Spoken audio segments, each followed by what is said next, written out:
Saudações, torcedor Coxa Branca, iniciando mais um vídeo por aqui. Um dia de novidades no mercado, especulações, confirmações de contratação.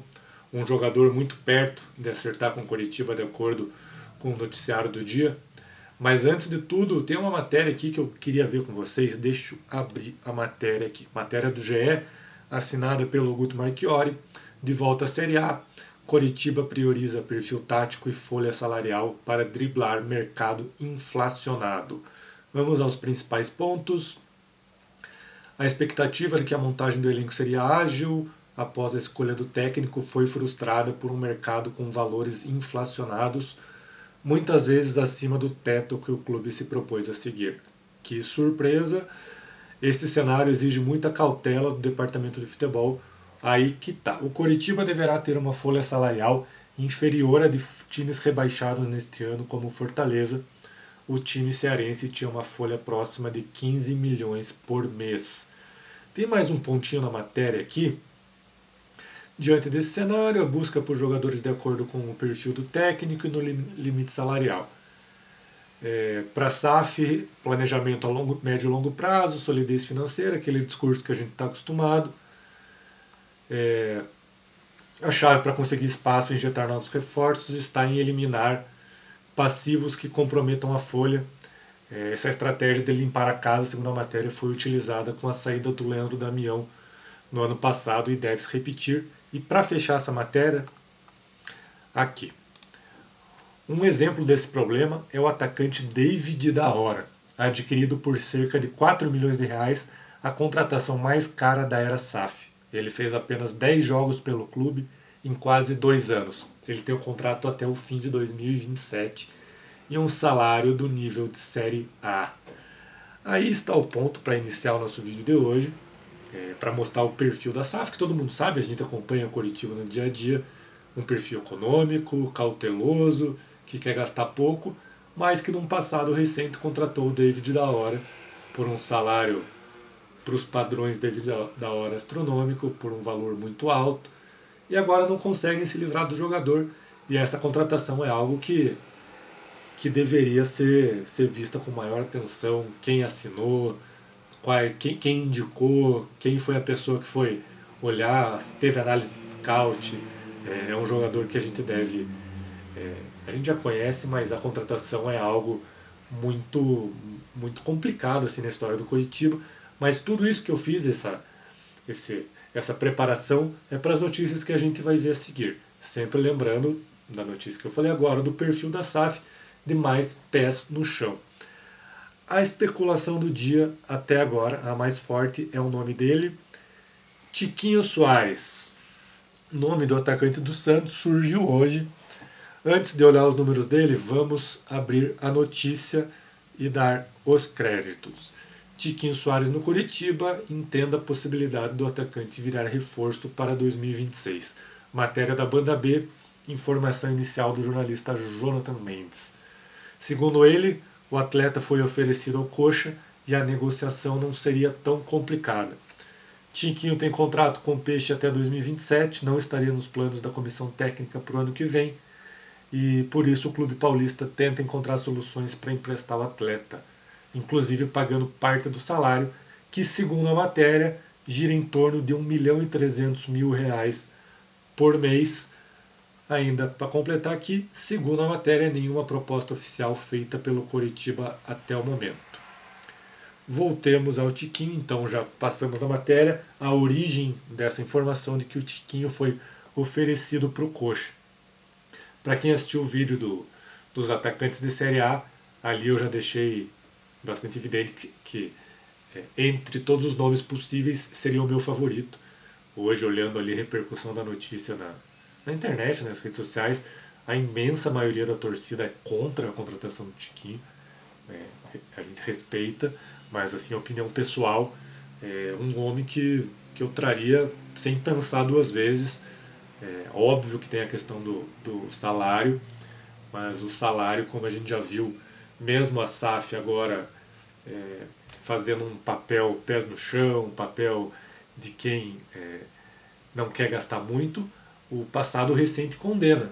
Já tivemos Gessé Rodrigues contratado por um caminhão de dinheiro, Já tivemos Slimani contratado por muito dinheiro. O Samaris, que era um jogador semi-aposentado, que trouxeram também por um valor astronômico. Então, quando querem gastar, gastam. E tem uma outra questão que para mim se você quer jogar a Série A, existem posições ali que você pode compor. Você pode contratar um lateral reserva de um valor mais baixo, uma segunda, terceira opção de volante, um valor mais reduzido. Você pode ir compondo o elenco com jogadores mais baratos. Mas existem posições em que você deve gastar. Você não pode ir para uma Série A, na minha opinião, com um jogador para ser o camisa 9 uma aposta. Não se faz, é uma posição que você não faz aposta. Você não faz aposta no camisa 9, você não faz aposta no seu principal zagueiro, você não faz aposta no seu goleiro. O atacante é o cara que tem que entregar gol, o goleiro é o jogador que tem que evitar que você tome. Felizmente, até o momento a gente tem um goleiro de confiança. Temos um zagueiro que foi trazido como aposta, mas se confirmou em uma Série B, que é o Jaci. Então, ele se confirmou em um cenário inferior. A gente vai jogar com ele na Série A já com essa bagagem do ano anterior. Então, voltando ao ataque, é uma posição ali que você tem que investir. O meu favorito é o Tiquinho. Eu gosto dessa especulação. Mas se vier outro nome, tudo bem. Tem Pedro Raul, tem outros jogadores que você pode gastar e você vai ter ali, entre aspas, uma certeza. Um jogador que vai te entregar ali 10, 12 gols com certeza no Campeonato Brasileiro. Deixe nos comentários se você concorda. Como eu já vi, muita gente não concorda com a contratação do Tiquinho, que é velho, que já está em uma fase. E vamos ver se ele está realmente em uma fase, quais são os números dele. Primeiro ali, os números dele em 2025 no Campeonato Brasileiro pelo Santos. 27 jogos, 13 como titular, minutagem baixa, 46 minutos por jogo. Agora vamos abrir a carreira do Tiquinho. Primeiro, voltamos ao Santos aqui com uma análise mais profunda. Já vimos os números principais. No Campeonato Brasileiro, 2 gols e 3 assistências, 5 participações em gols no total.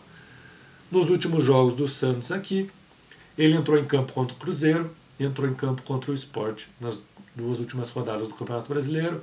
Antes vinha de uma sequência de jogos no banco. Ano completo do Tiquinho, vamos ver a carreira dele. Pelo Santos aqui já vimos o Brasileirão, fez 2 jogos pela Copa do Brasil sem marcar gols. E no Paulistão, 11 jogos, 5 gols e 1 assistência. Antes disso, passagem pelo Botafogo, principalmente ali em 2023, que foi o grande ano da carreira dele. No Brasileirão, 33 jogos, 17 gols e 4 assistências. O principal momento, como eu falei, o Botafogo deu aquela pipocada na reta final do Brasileiro, perdeu o título do Palmeiras. O Tiquinho, inclusive, teve participação naquele 4-3. Ele perdeu o pênalti, que seria o 4-0 naquele momento para o Botafogo. Ele perde o pênalti, e em seguida o Palmeiras vira e inicia a caminhada para o título. Ainda assim, um grande ano do Tiquinho. Ano seguinte, 28 jogos, 5 gols no Brasileirão e 3 assistências, Botafogo campeão brasileiro. Ali durante a competição ele perde a posição para o Igor Jesus. Antes disso, passagens por Europa, muito tempo no Porto, foi destaque. Enfim, é uma carreira muito sólida. Então, para fechar aqui do Tiquinho, eu acho que não vem. É uma especulação que surgiu, já tem algumas outras notícias que para a diretoria isso é uma especulação descartada, uma contratação que não vai acontecer, porque o perfil é mais pés no chão. Pontos contra ele, má fase, idade e o momento não é bom. Então, aqueles que são contra a contratação usam esses argumentos. Os que são a favor, como eu, você, por um camisa 9, você tem que investir. Não é uma posição para se economizar. Eu sei que o valor é muito alto, teria que entrar numa composição com o Santos, e caso não seja ele, encontrar um outro jogador que você gaste dinheiro, como eu já falei, não é para economizar nessa posição, e que te entregue certeza de gols. Obviamente, a certeza a gente não tem, você não pode garantir que um jogador vai te entregar gols, mas você contrata um jogador com histórico de gols da carreira inteira, é muito mais confiável do que você contratar uma aposta da Série B, ou um jogador que jogou ali para um time que ficou na parte de baixo da tabela, que não teve uma carreira de destaque. Então ali, esse é a grande especulação do dia, do nome mais pesado que surgiu até agora. Quem não assistiu o vídeo dos atacantes Série A, recomendo, passo por todos os elencos da Série A, e o Tiquinho, como eu falei, é meu favorito, não acredito que venha, mas se viesse eu acredito que entregaria gols pra gente, e é um jogador ali, é um jogador cascudo, para segurar essa posição que é tão difícil, a posição de centroavante. Próxima especulação do dia, aí a gente já baixa bem o patamar de atleta. William Oliveira, jogador do Vitória, esteve esse ano no clube baiano, 20 jogos, 16 como titular, 71 minutos por jogo. Vamos ver aqui as estatísticas do William Oliveira. 32 anos, 1,79 m, meio campo. Na última temporada a gente já viu os números. Ele fez um gol e deu uma assistência. Ele tem 20 jogos pelo Vitória, mas na reta final ele assume a condição de titular ali. O Vitória acaba escapando do rebaixamento e ele é peça importante ali nessa reta final. Vamos abrir a notícia aqui e dar os créditos também. Coritiba negocia com William Oliveira para 2026, matéria do GE. Informação inicial do Rogério Scarione confirmada pelo GE.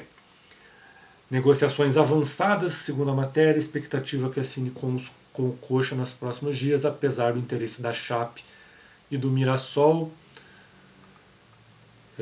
Chega ao Alto da Glória após 2 temporadas no Vitória, disputou 90 partidas com 8 gols e 4 assistências. Vasta experiência no futebol nacional, passou por Fluminense, Sport Goiás, Mirassol, América Mineiro, Botafogo de São Paulo, Guarani, Chape, Cruzeiro e Ceará.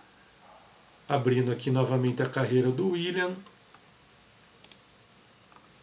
Passando aqui pelos últimos clubes, como falamos, 2 passagens pelo Vitória, antes esteve no Goiás e foi rebaixado em 2023, e no Cruzeiro, que é o principal clube que ele passou, mas no Cruzeiro foi na Série B. Naquela fase o Cruzeiro estava ali se reconstruindo, foi o ano que o Cruzeiro foi campeão e subiu para a Série A. O que falar do William Oliveira? Primeiro volante, não é uma contratação que empolga, mas aí você tem que ver para que ele viria. Viria para ser titular? Aí é um caminho muito errado. Viria para ser reserva? Lembrando que a gente tem o Alisson já. Então seria um Oliveira. Vou até abrir aqui a próxima só para contextualizar também, que tem a ver com isso. Hoje o Felipe Machado se despediu do elenco, foi nosso volante que alternou ali com o Alisson, terminou a temporada como reserva. Então saiu o Felipe Machado, sobrou o Alisson e tem o William Oliveira. Lembrando que saiu também o Giovani, que era a terceira opção para a posição. Considerando que a gente vai ter novamente 3 jogadores para a posição. Temos o Alisson, se vier o William Oliveira tem o segundo, e faltaria um jogador ali para ser os nossos 3 primeiros volantes. O Alisson eu vejo como um reserva com potencial de evolução para ser titular, mas no primeiro momento seria reserva. O William Oliveira, se vier para a terceira vaga, ok. Se vier para a segunda ou para a primeira, está errado. Então o que eu espero é isso. Essa composição. O Alisson, segunda opção, o William Oliveira, primeira, e espero a contratação de um primeiro volante titular. Aí sim, nós teríamos uma primeira ali, a posição na frente da área, bem servida. Como eu falei, essa posição com o William Oliveira ele não empolga. É um jogador que está em atividade, mas seria mais para compor elenco. Espero que seja essa a visão da diretoria. E por fim, passando pelos nomes do dia, Pedro Rocha, anunciado oficialmente, ele ali já com a camisa do Coritiba. Ano passado jogou pelo Remo, artilheiro da Série B com 15 gols e também deu 11 assistências. Ali a gente vê o mapa de calor, joga preferencialmente pelo lado esquerdo, vem para ser titular, disputar a posição, entre aspas, com o Castilho e com o Cleison. Então são os 3 jogadores ali da ponta esquerda. O Pedro Rocha, em alguns momentos da carreira, joga um pouquinho mais centralizado se for necessário. Na Série B, 32 jogos e 31 como titular. Até o momento, nosso primeiro reforço oficial, além do Alisson, que já era nosso jogador e foi comprado junto ao Atlético. Quem não assistiu, tem o vídeo do Pedro Rocha, quando a contratação dele começou a surgir ali como uma grande possibilidade. Ali eu faço toda a análise da carreira dele, clube por clube, todas as características. Quem não assistiu ainda pode assistir. Então, fechamos o vídeo de hoje, passando por Tiquinho Soares, especulação do dia, nome pesado, muita gente que torce o nariz, algumas pessoas que acham uma boa contratação, como é meu caso. William Oliveira praticamente fechado com o clube, volante do Vitória. E por fim, o anúncio oficial do Pedro Rocha. Deixa aí nos comentários se você acha o Tiquinho uma boa, se gosta da contratação do William Oliveira. E o Pedro Rocha, quem não assistiu o vídeo anterior, dê uma olhadinha lá que tem tudo sobre o nosso novo atacante. Tá bom, gente? Por hoje é isso. Valeu!